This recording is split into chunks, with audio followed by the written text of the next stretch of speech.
Bonjour à toutes et à tous, ravi de vous retrouver pour ce nouveau numéro du Tableau Vert. Nous continuons notre parcours à travers l'éducation à l'environnement pour un développement durable. Comment acquérir un comportement responsable et solidaire? Eh bien, c'est ce que nous apprenons tout au long de ces émissions. Et celle d'aujourd'hui est consacrée aux écluses. Alors, quand on parle écluses, on pense évidemment à l'eau, aux canaux, à la navigation. Et pour mieux nous éclairer, nous avons avec nous en plateau Patrick Delbar. Bonjour Patrick. Bonjour. Vous êtes ici en tant que représentant des voies navigables de France. Alors, Tout à fait. est-ce qu'on peut dire que la préoccupation écologique inspire une totale reprise en considération de ces voies? Tout à fait. En 2007, donc, le Grenelle de l'environnement qui s'est tenu au niveau national a amené une prise de conscience importante de nos pouvoirs publics. Oui. Et la loi qui en a découlé en 2008 a donné comme objectif de passer à 25% le transport des marchandises par d'autres moyens que la route. Ça, c'est un élément fort dans l'écologie et les Oui. actions. Ah, l'intérêt, c'est que c'est moins coûteux en plus et que c'est plus écologique. C'est plus écologique puisqu'en fait, il faut savoir, pour avoir des idées en tête, qu'un convoi de 4400 tonnes, tel Oui. qu'il peut en passer, pas chez nous, mais peut-être un jour, représente quand même 200 camions. Oui. C'est ça de moins sur les routes. L'émission de CO2 est également divisée par 4 Oui. pour une tonne transportée, donc tonne de route, tonne sur la voie d'eau, et également la consommation en carburant, chose importante aujourd'hui, on est quand même dans des périodes difficiles par rapport au pétrole, est divisée par 3,7. Donc la voie d'eau a tout un avenir devant elle. Oui, puis ça valorise aussi un territoire, c'est magnifique. Tout à fait, tout à fait. La voie d'eau, c'est un paysage. Oui. Quoi de plus agréable que de voir passer un bateau Bien sûr. par rapport à une route où on ne s'arrête De pas se pour regarder passer un balader au camion. bord de l'eau. Voilà, Bien donc sûr. les avantages de la voie d'eau sont multiples. Ouais. Alors, les écluses, c'est le thème de l'émission d'aujourd'hui. Concrètement, Patrick, à quoi servent-elles? Alors, une écluse, son rôle est simple. Elle permet à un bateau de franchir un dénivelé sur un parcours qu'il a donc à effectuer entre tel et tel point. Ouais.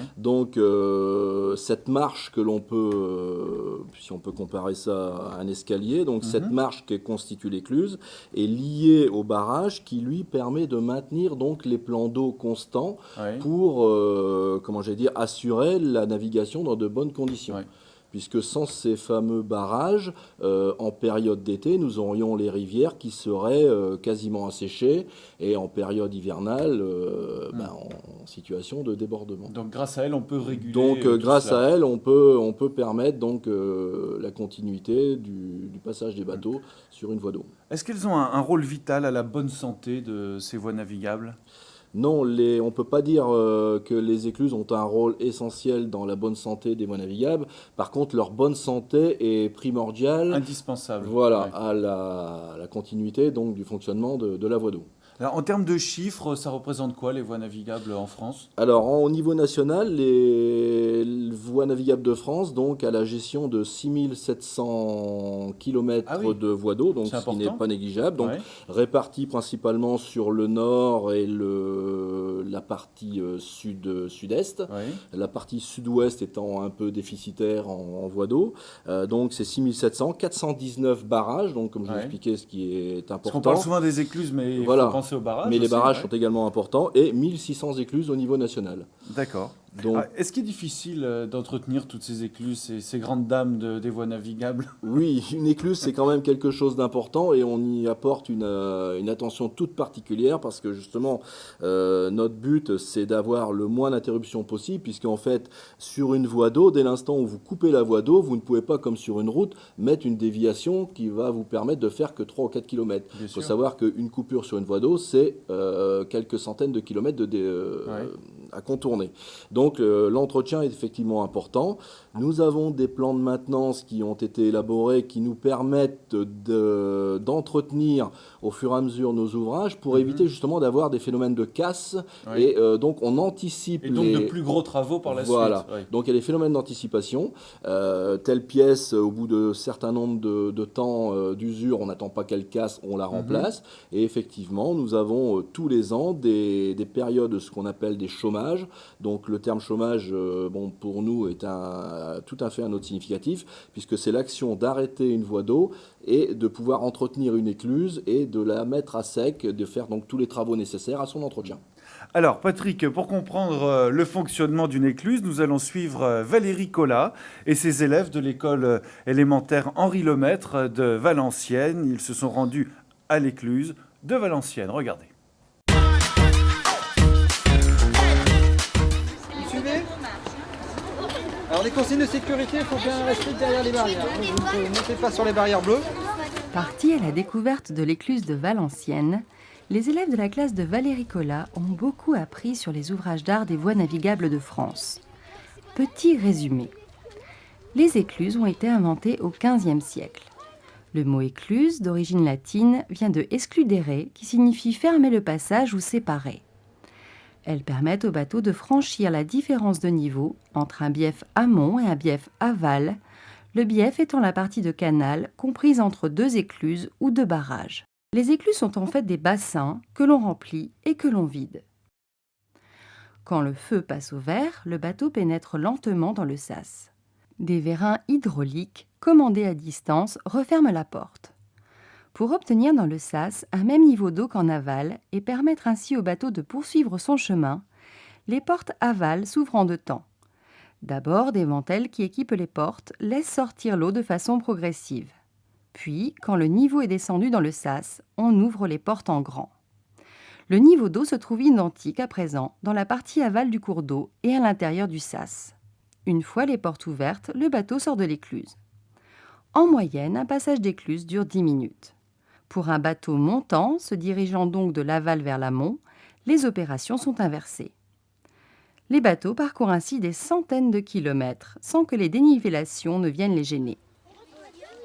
De nombreuses évolutions techniques ont permis de passer de l'ouverture manuelle à l'aide de manivelles au poste de commande automatisé, comme celle de Valenciennes. Petite visite en compagnie de Christophe Strémez, responsable exploitation aux voies navigables de France. L'écluse fonctionne de façon automatique, mais il y a un éclusier en poste sur chaque ouvrage qui justement lui assure la sécurité au niveau de l'amarrage et puis le positionnement des bateaux. Une fois que les bateaux sont en sécurité, il enclenche la manœuvre. Et par contre, il intervient seulement au niveau de la réouverture des portes une fois que le sas est rempli. Dans la cabine de commande, les enfants ont pu vivre le passage d'une écluse par une péniche en compagnie de l'éclusier. Une expérience enrichissante qui va se poursuivre en Belgique. Voilà, nous recevrons tout à l'heure Valérie Collat et Jean-Yves Carlier de l'Éducation nationale pour parler de la manière dont ils ont procédé, de la manière dont ils ont préparé ces visites. Patrick, le développement durable, j'imagine qu'il est présent dans tous les enjeux, tous les projets des voies navigables de France? Tout à fait. Le développement durable est présent dans toutes nos actions, puisqu'en fait notre service s'est inscrit depuis plusieurs années dans un système de management environnemental qui nous a permis depuis à peu près 3 ans d'obtenir un label de certification ISO 14001, qui est donc la garantie du respect des mesures environnementales dans nos actions de tous les jours. Parmi ces actions, si on peut en citer certaines, c'est d'abord d'avoir mis des déchetteries en place le long des voies d'eau afin de permettre de récupérer les huiles, les graisses des usagers. On a également revu nos méthodes d'entretien vert, c'est-à-dire que tout ce qui est produits phytosanitaires, désherbants sont bannis de nos usages. Donc aujourd'hui, plus 1 gramme de désherbant est utilisé par notre service. Pour l'entretien des berges, nous avons même développé sur certains secteurs des systèmes d'éco-pâturage. Donc nous passons avec des bergers qui viennent entretenir plutôt que de passer avec des tracteurs. Avec leurs troupeaux. Voilà, cette année, on va même étendre le système sur 3 écluses. Et là, ce sont des chèvres et des poneys qui vont venir donc entretenir. Donc là, ce sont plus que des projets, ce sont des actes. Ce sont des actes, puisqu'en fait, la certification ISO 14001 est également basée sur des actes, puisqu'en fait, nous sommes jugés là-dessus. Ensuite, dans le cadre de nos défenses de berge, nous prenons en compte les techniques environnementales, puisque nous intégrons tout ce qui peut être mis en œuvre, c'est-à-dire ce ne sont plus des défenses de berge brutes, ce sont des défenses de berge soit semi-végétales, soit végétales. Bon, végétales, c'est un peu plus compliqué. Ou lorsque l'on ne peut pas les mettre en application, nous mettons en place des mesures compensatoires lagunars, tels que des berges lagunées qui permettent donc, par des systèmes de plantes hélophytes, de venir filtrer les eaux et donc améliorer la qualité la qualité de nos rivières. Alors justement, donc de beaux projets qui ont vu déjà le jour il y a déjà un bon bout de temps aux voies navigables de France. Donc évidemment, vous agissez pour un développement durable. Alors tout le monde a entendu parler du grand chantier Canal Seine-Nord. C'est un beau et grand projet, Patrick, avec là aussi l'environnement qui sera au cœur des débats.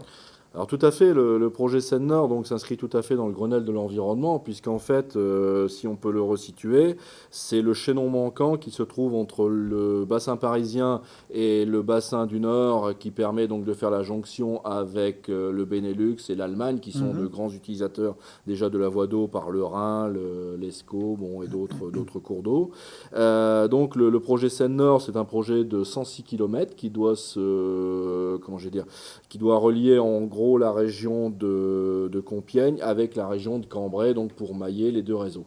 Donc c'est un réseau qui est futuriste, puisqu'en fait il prévoit la future génération des rivières, permettra de faire passer des bateaux de 4400 tonnes, donc à terme, et son ouverture est prévue en principe pour les années 2015. Voilà, bon, on le note sur l'agenda. Tout à fait. Ouverture pour 2015. On va retrouver, Patrick, si vous le voulez bien, les élèves de l'école Henri Lemaître de Valenciennes avec leur institutrice Valérie Collat.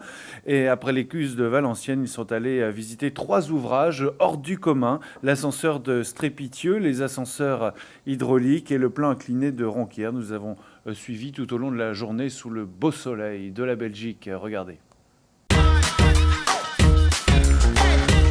C'est par un beau soleil d'avril qu'au fil de l'eau, sur le canal du Centre en Belgique, des élèves de l'école élémentaire Henri Lemaître de Valenciennes ont pu découvrir des ouvrages extraordinaires. Vous avez ici sur un tronçon de 7 km, vous avez 4 ascenseurs hydrauliques. Donc l'ascenseur 1 qui est à La Louvière, l'ascenseur 2 qui est à Houdin-Emery, l'ascenseur 3 qui est donc ici à Bracny et le 4 qui est à Thieux. Avec cela, vous avez également donc l'ascenseur de Strépitieux qui lui est le plus grand au monde. Il n'est pas classé à l'UNESCO, mais c'est le plus grand au monde. Et le plan incliné de Ronquière qui reste encore à l'heure actuelle le plus long au monde. Donc c'est quand même sur un rayon de 15 km, vous avez quelque chose d'extraordinaire à visiter. Les enfants avaient rendez-vous avec de vrais joyaux qui fascinent tous les publics. Il y a 2 étonnements. En fait, il y en a un.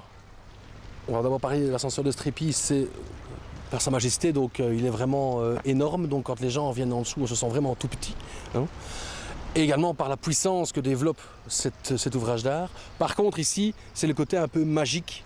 On ouvre simplement une petite vanne et hop, la magie s'opère, les 2 bacs se mettent en mouvement, sans aucune fumée, sans une étincelle, sans électricité, sans électronique, rien, uniquement par la force hydraulique. Et donc ça permet en même temps d'écouter le chant des oiseaux ou la voix de l'animateur qui est en train de faire son commentaire. En effet, l'émerveillement commence à la descente de l'autobus, au pied de l'immense ascenseur à bateau funiculaire de Strépitieux, un ouvrage unique au monde. Commencé en février 82 et inauguré 20 ans plus tard, le 30 août 2002, il se trouve sur un tout nouveau canal, à la limite des entités de Reux et de la Louvière. Ce canal, le canal du Centre, est stratégiquement très important au niveau des voies navigables belges, mais aussi européennes. L'ascenseur funiculaire est destiné à permettre le franchissement d'une dénivellation de 73 mètres à des bateaux de 1350 tonnes. Sa hauteur est de 117 mètres et sa longueur de 130 mètres. L'ascenseur se compose de 2 bacs mobiles indépendants l'un de l'autre. Chaque bac est équilibré par 8 contrepoids. Des câbles relient les contrepoids au bac. Pour mettre le bac en mouvement, des moteurs électriques placés dans la salle des machines apportent la force nécessaire. Quand un bac monte, les contrepoids descendent et vice-versa. Les bacs ont une dimension utile de 112 mètres sur 12. Ils contiennent 8000 tonnes d'eau et sont manœuvrés à une vitesse de 20 cm à la seconde. Il faut un minimum de 40 minutes pour franchir l'ouvrage, procédure d'approche et de sortie comprise.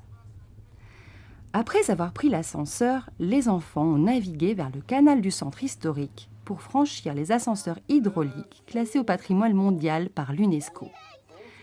À l'époque, chacun des 4 ascenseurs fut construit pour pallier une dénivellation de l'ordre de 17 mètres, grâce à une seule source d'énergie, l'eau. Le rôle d'un ascenseur hydraulique est de racheter une différence de niveau entre le bief amont d'un canal et le bief aval. C'est le cas du canal du Centre. Les 4 ascenseurs ont pour but de franchir une dénivellation de plus de 66 mètres.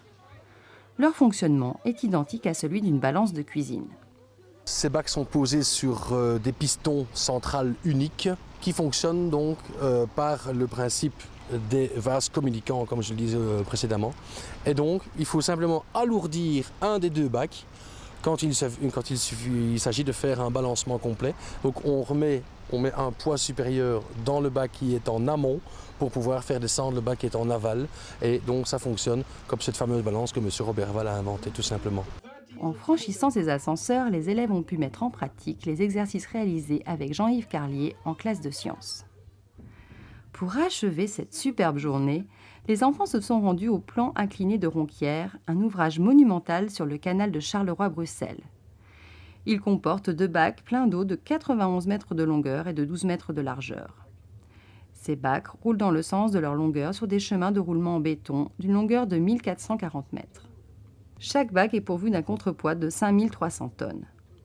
Chaque bac est tiré par 8 câbles clos de 5,5 cm de diamètre qui le relient à son contrepoids. La longueur totale des câbles est de 22 km. Au-delà des phénomènes mécaniques et physiques étudiés, les élèves ont pu approcher des ouvrages exceptionnels uniques au monde. Un patrimoine qui joue un rôle essentiel sur le plan du développement économique. Notre objectif, c'est d'avoir le plus de visiteurs possible parce que le tourisme, c'est aussi un secteur économique important. Et là, il y a derrière tout cela des institutions publiques telles la province de Hainaut, le service public de Wallonie, où on a quand même une aide assez conséquente, et les villes qui sont parfois aussi pour nous aider. Parce que quand il y a des visiteurs, ça fait tourner l'économie de la région. Et puis, ça offre aussi une belle image de notre région. Et là, c'est le rôle du service public que de mettre toutes les conditions en présence pour que notre région soit valorisée. Quand la voie d'eau se fait joyau. Voilà pour cette visite intéressante, ludique et pédagogique. Valérie, merci d'être avec nous. Alors, vous êtes leur enseignante. Ils étaient fous de joie, j'imagine, lorsque vous leur avez parlé de cette visite en fin d'année. Ah oui, ravis, d'autant plus que c'était la récompense de tout leur travail en amont, donc qui avait démarré en novembre. Oui. Voilà. Donc tout au long de l'année, vous avez préparé cette visite ? Voilà, donc la première visite a été celle de l'écluse de Valenciennes. Oui. Ensuite, on a travaillé en classe, en groupe, donc ils ont fait des recherches, mis en commun, fait des affiches, etc. Ouais. Et ensuite, en récompense, on a fait cette visite à Strépitieux, Ronquière, etc. En plus, vous avez eu un beau soleil, alors magnifique, c'était vraiment sympathique. Oui. Hein. Ah oui. Qu'est-ce qui les a le plus impressionnés ? C'est justement l'ascenseur funiculaire de Strépitieux, parce que on était dans un bateau, on a fait la descente des 75 mètres de hauteur, donc vraiment impressionnant et vraiment mémorable. Vous avez pris de l'altitude. Voilà, non, c'était vraiment intéressant. Alors vous, Jean-Yves, vous leur avez donné les clés avant cette visite, c'est-à-dire que vous avez procédé à la mise en place d'ateliers pour leur expliquer, avant de partir là-bas en Belgique, comment un ascenseur fonctionnait. Oui, il y avait 2 points abordés du programme, c'est-à-dire l'eau et les leviers balance. Et ces écluses avaient la particularité de présenter ces 2 points. Alors j'imagine, Valérie, que ces ateliers ludiques donnent envie aux jeunes générations de s'intéresser au développement durable. Oui, tout à fait. Donc ils se sont rendus compte que le transport en bateau, donc sur les canaux, permettait de polluer moins qu'en camion, etc. Et donc, ils ont envie d'en parler autour d'eux. De faire passer le message. De faire passer le message, voilà. Alors, lorsqu'on parle de canaux, de voies navigables, on pense évidemment aux bateliers, une profession très ancienne, apparue avec la navigation sur les rivières. C'est une corporation qui a joué un rôle majeur dans l'approvisionnement des marchandises dans notre région. Revenons sur cette profession, regardez. Allez voir glisser au fil de l'eau. On oublie qu'autrefois les péniches étaient tirées par des hommes, des chevaux ou des locomotives. Dans les années 50, les chevaux sont en effet remplacés par la traction électrique, puis c'est le tour des péniches motorisées de faire leur apparition. Avec l'arrivée du confort moderne, eau courante et électricité, la vie des mariniers s'est beaucoup améliorée. Malgré tout, la profession reste fatigante. Constamment à l'œuvre, il guide le bateau, l'entretient, effectue des réparations, surveille le passage des écluses, le chargement et le déchargement des marchandises.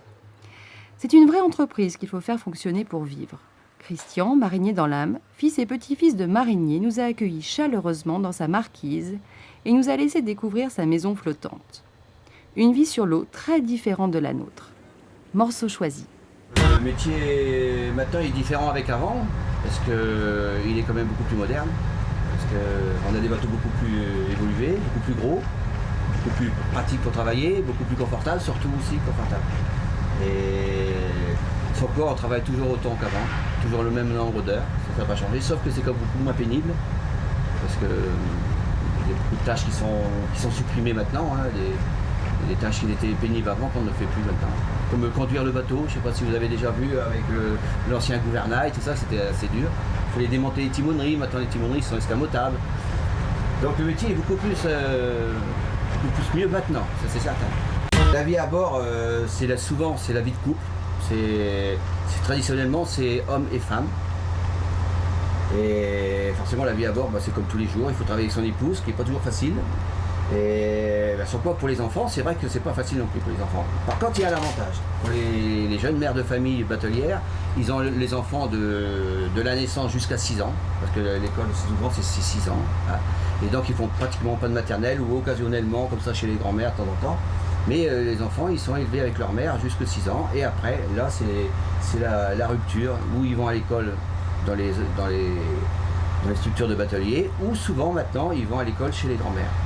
Il y a 80% des enfants, maintenant, ils sont à l'école chez les grands-mères. Nous, ici, dans la batellerie, on fait entre 6 et 7% du transport. Et on devrait faire au moins 33% si tout était partagé normalement. Donc il y aurait des structures forcément grandioses par rapport à maintenant. C'est ce qui se passe en Hollande. En Hollande, ils ont toujours un tiers du transport par voie d'eau. Donc il y a énormément de monde autour. Donc il y a beaucoup plus de bateliers. Mais on se rend compte quand même que les dernières années, il y a eu un effort de fait quand même pour la batellerie. Un grand effort. Surtout au niveau structure de canaux, tout ça, ça se modernise. Et on aura certainement un jour le nouveau canal aussi qui va se faire. Canal du Nord qu'on attend depuis longtemps maintenant, mais je pense qu'un jour il sera fait. Voilà pour ce beau voyage au pays des bateliers, c'est la fin de l'émission. Merci à tous nos invités, Patrick Delbarre des Voies Navigables de France, merci Valérie Collat et Jean-Yves Carlier. On se retrouve évidemment très vite pour une nouvelle émission du Tableau Vert. À bientôt.